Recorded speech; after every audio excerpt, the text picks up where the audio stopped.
Carlisle का एक बहुत महान कृति है। 1831 में उन्होंने लिखना शुरू किया। 1838 में ये पब्लिश हुई, प्रकाशित हुई इंग्लैंड में। तो ये पहला तो ये कि इसका वो बहुत बड़े चिंतक थे, दार्शनिक थे और जर्मन दर्शन से और जर्मन साहित्य से बहुत प्रभावित थे। तो उन्हें अगर आधा जर्मन आप कह दें तो कोई भी अतिशयोक्ति नहीं। तो पहले तो इस कृति, जो कि बहुत महत्वपूर्ण कृति है, इसका हीरो है वो, उसका नाम है ट्यूफेल्सड्रॉख।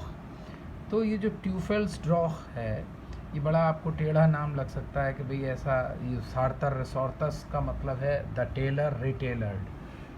दैट इज़ टू से कि एक टेलर है, एक वस्त्र सीने वाला है, वो रिटेलर्ड मतलब उसकी किस प्रकार से उसकी रीमेकिंग होती है। मतलब पूरी जो आधुनिक सभ्यता उस टाइम बनी थी, मतलब जो औद्योगिक सभ्यता आ गई थी, इंडस्ट्रियल रेवोल्यूशन शुरू हो जाती है 18वीं शताब्दी, 19वीं शताब्दी में उसके खिलाफ एक विद्रोह भी मिलता है साहित्य में।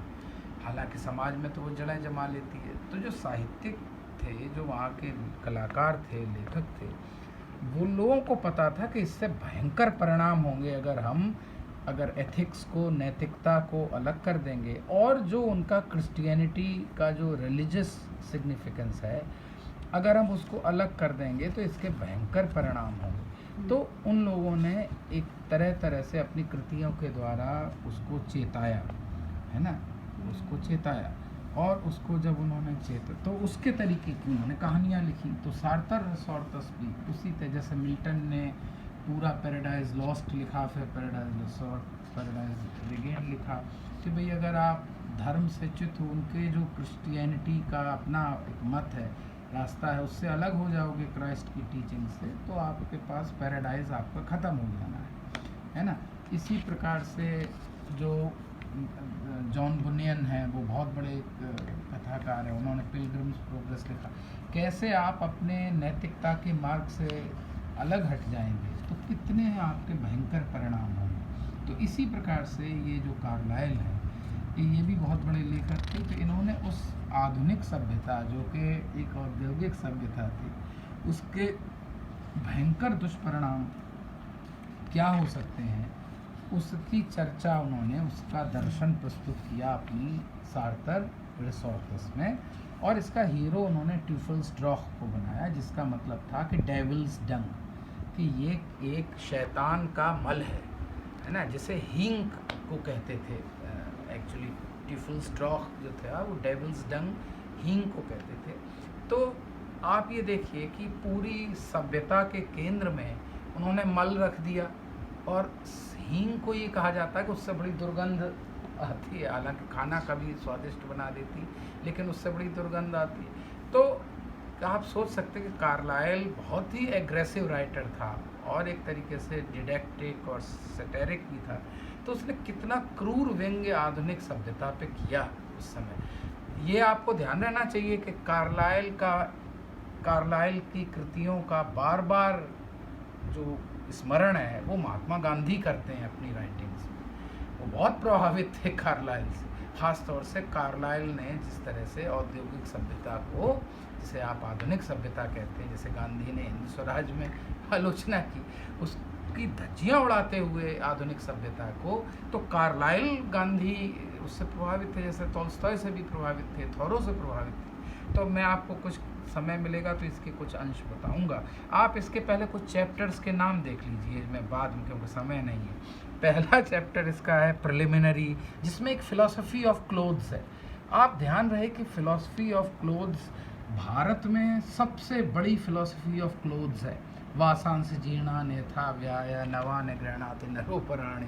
ध्यान रहे, पूरा ह्यूमन एग्जिस्टेंस को, लाइफ को ही उन्होंने क्या, किस पर बता दिया कि ये क्लोथ्स, जो बॉडीज़ हम लेते हैं, वो बॉडीज़ सारी की सारी आर्टिफिशियल हैं, और सारी की सारी जो रियल आत्म तत्व है, बस वही है आत्म तत्व रियल। उसके ऊपर, देह के ऊपर ना इतराना चाहिए आपको, और ना देह से मतलब वो पूरा सांसारिक उपाधियाँ जो कि आप ओढ़ लेते हैं, वो सब क्लोथ्स हैं। ध्यान रहे, यह अगर आप शंकराचार्य का चाहे ब्रह्मसूत्र का भाष्य पढ़ें, चाहे हमारा वेदांत पढ़ें, ये जो कवरिंग है, ये जो माया है, अज्ञान है, यह एक तरीके का आवरण, और आवरण का मतलब क्लोथ, अंग्रेजी में देख लीजिए। तो फिलॉसफी ऑफ क्लोथिंग भारत से बड़ा हो नहीं सकता था। और यहाँ मैं आपको ये भी बता दूं कि उन्होंने जर्मन के थ्रू भारतीय दर्शन को भी पढ़ा था, खासतौर से वेदांत को, कार्लाइल ने। मैं ये नहीं कह रहा कि उन्होंने वेदांत की वजह से ये नॉवल लिखा, लेकिन ऐसा नहीं। तो पहला उसमें फिलॉसफी ऑफ क्लोथ्स है। फिर उसके बाद आप देखिए कि वो कहते हैं द वर्ल्ड इन क्लोथ्स, ये सारी दुनिया किस तरह से अपने अपने आवरण में लिप्त है। मतलब ये दुनिया आवरण को ही आत्म समझ बैठती है। जैसे कि हम लोग घृणा करते हैं उस बंदे से जिसकी जो टाट पट्टियों में है, जो पुराने कपड़ों में है, जो फटे पुराने कपड़ों में है, उनसे घृणा करते हैं, और जो अच्छे कपड़ों में है, उजले कपड़ों में, ब्रांडेड क्लोथ्स में। तो एक उसने द वर्ल्ड इन क्लोथ्स में, ये उसका चैप्टर 5 है। और ध्यान रहे कि उसने the world out of clothes एक लिखा, चैप्टर 8वां, the world out of clothes, मतलब वो दुनिया जो जैसे इस आवरण की जरूरत ही नहीं है।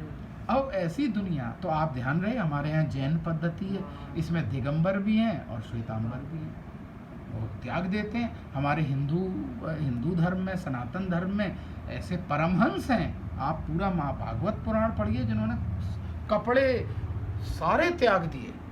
परमहंस की स्थिति है हमारे यहाँ, एक बहुत बड़ी भक्ति की अवस्था है। तो वर्ल्ड आउट ऑफ क्लोथ्स, लेकिन अगर वर्ल्ड आउट ऑफ क्लोथ्स हो जाए तो पश्चिम सभ्यता का क्या होगा, ये वर्णन देता है उसमें। फिर उसके बाद एक चैप्टर वो देता है जिसे कि आजकल बच्चे समझ सकते हैं बहुत अच्छी तरह से, वो है कि द एवरलास्टिंग नो। ये देखिए आप, ये आधुनिक सभ्यता पर अगर आपको गांधी को समझना है तो इस चैप्टर का जिक्र जरूर होना चाहिए। वो कहता था ये प्रॉफिट एंड लॉस की सभ्यता है जितनी सभ्यता है, और ये सभ्यता का मतलब क्या है कि दिस सभ्यता invites an everlasting no, an eternal no. No का मतलब समझते हो कि यह सभ्यता का कोई भी अफर्मेटिव बेस नहीं हो सकता। समझ में आ रहा है ना, कोई पॉजिटिव बेसिस है ही नहीं, ये पूरी की पूरी नेगेटिव है ना। So the everlasting no. दूसरा फिर वो कहता है कि सेंटर ऑफ इंडिफरेंस, ये जो सोसाइटी बनी, सभ्यता बनी, कपड़ों की सभ्यता बनी, कवर्स की सभ्यता, जो आज भी तो आप हैं, आप मास्क पहनते हैं, आप कोरोना टाइम्स में तो देखिए मास्क में भी 5-5 लाख के मास्क बन गए। मतलब ये कि जितनी खूबसूरती से आप अपने को छुपाएं उतने ही इम्पोर्टेंट आप हो गए, उतने ही आप वैल्यूएबल हो गए। तो सेंटर ऑफ इंडिफरेंस है इस सभ्यता के केंद्र में, क्या है, उदासीनता है और एक प्रकार की मानव के प्रति इंडिफरेंस है, उसके प्रति एक क्रूरता है ना। उसके बाद एवरलास्टिंग ये से मतलब यस। अब जब एक तरफ, जैसे एक तरफ आस्तिक होना, एक तरफ नास्तिक होना, नास्तिक कभी मान के नहीं देगा कि, तो वो जो सभ्यता है वो नास्तिकता की तरफ ले जाती है, एवरलास्टिंग नो। और एक सभ्यता है आस्तिक है, एवरलास्टिंग यस। जैसे गांधी ने चुनी, स्वामी विवेकानंद ने चुनी, आदि शंकराचार्य ने चुनी, है ना, श्री अरविंदो ने चुनी, इन सब लोगों ने एवरलास्टिंग यस की सभ्यता कि कुछ नेगेटिव है ही नहीं लाइफ में। तो ये भी कार्लाइल ने लिखा और ये बड़े ध्यान की बात है। और दूसरी वो बात करता है कि चर्च में क्लोथ्स का महत्व क्या है। चर्च क्लोथ्स एक चैप्टर है, मतलब ये कि जो रिचुअल्स होते हैं क्रिश्चियनिटी में, उसमें क्लोथ्स का महत्व क्या है, कैसे वो सिंबल्स बन जाते हैं, एक इसका भी जिक्र है। जैसे हमारे यहाँ भी अनुष्ठान हम लोग हिंदू लोग करते हैं, तो अनुष्ठान में कुछ विशेष प्रकार के रंग पहनते हैं, कपड़े पहने जाते हैं, उनको इससे आप मिला सकते हैं। दूसरा एक चैप्टर 8 इसने लिखा, ये क्या लिखा इसने, नेचुरल सुपरनेचुरलिज्म। इसका मतलब क्या है, विरोधाभास है, ऑक्सीमोरोन है? नहीं, ऑक्सीमोरोन नहीं है। वो कह रहा जो नेचर है वही सुपरनेचुरल है।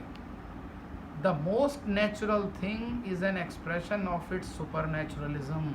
कोई दूसरे मिरेकल की ज़रूरत नहीं है आपको। आप जिस भोजन को कर रहे हैं उसमें अन्न को खा रहे हैं, वो एक सुपरनेचुरल चीज़ है। ज़रा सोच के तो देखो। You can count apples in a tree, but you can never count trees in an apple. समझ में आया? एक सेब से अनंत सेब बन सकते हैं, लेकिन एक सेब में कितने, एक ट्री में कितने सेब हैं, ये आप काउंट कर लेते हो, वे कर लेते हो. तो ये तो एक अद्भुत है नेचुरल सुपर नेचुरलिज्म के. आदमी आज भूल गया वो सुपर नेचुरलिज्म की तलाश में, कभी मार्स जा रहा है, कभी जुपिटर जा रहा है, कभी चंद्रमा जा रहा है, कभी सुपर कंप्यूटर बना रहा है. ये करो आप, लेकिन इसमें कोई सुपर नेचुरलिज्म नहीं है. सुपर नेचुरलिज्म तो सिर्फ नेचर में ही हो सकता है, क्योंकि वही सुपर नेचुरल हो सकता है, क्योंकि इट्स गॉड्स क्रिएशन या ये डिवाइन क्रिएशन. मतलब spiritual is ordinary. Spiritual is ordinary because ordinary is spiritual. लेकिन ये ऑर्डिनरी रेमंड विलियम्स वाला ऑर्डिनरी नहीं है कि you go and rape 10 women and kill 2 people and then thrash 3 boys and Raymond Williams says this is the way of life. ना ना ना ना ना, ऐसा Marxist cultural materialistic whole way of life नहीं है उनका. उनके यहाँ ये है कि ऑर्डिनरी का मतलब है कि सहज होना. ये जो मार्क्सिस्ट कंसेप्ट ऑफ ऑर्डिनरी है, ये तो बहुत ही बोगस कंसेप्ट है. ये वैल्यूलेस ऑर्डिनरीनेस है और एक वैल्यू सेंट्रिक ऑर्डिनरीनेस है, जो हाईएस्ट स्टेज ऑफ क्या होती है, highest stage of life. Ordinary होना जीवन की सबसे बड़ी चुनौती. ये नहीं कि गरीबी में आप ऑर्डिनरी हैं, ना ना, गरीबी में भी ऑर्डिनरी होना मुश्किल, और आपकी रईसी और अमीरी में भी ऑर्डिनरी होना.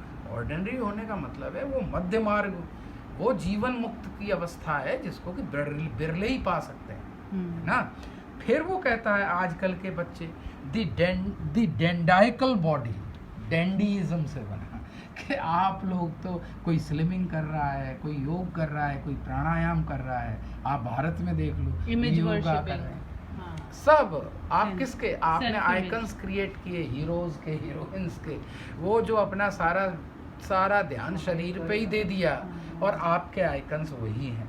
तो वो करता है. फिर वो एक चैप्टर करता है टेलर्स के लिए एस्टिमेट करता है. ये टेलर्स भी सिंबल है कि ये सभ्यता चाहती है कि तरह तरह के आवरण बनाए जाएं, है ना. इसलिए टेलर्स जो हैं, कोई ऐसा भी टेलर चुनो जो आपके सेल्फ को, जो आपको आवरण मुक्त कर सके, जिसका आवरण, जो कि जिस आवरण में आपका पूरी व्यक्तित्व, आपका पूरा दायित्व, आपका पूरा बोध, आपका पूरा व्यक्तित्व उस सहजता के साथ प्रकाशित हो, जैसे आवरण का पता ही न चले. इसलिए अपने पिताजी कहा करते थे, the best dress is one that always goes unnoticed.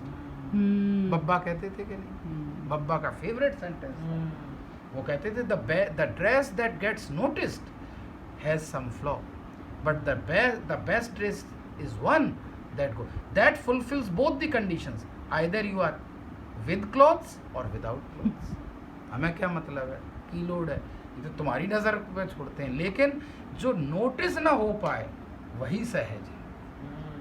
क्योंकि तो ये इसलिए ये इसके कुछ चैप्टर्स बहुत ज़बरदस्त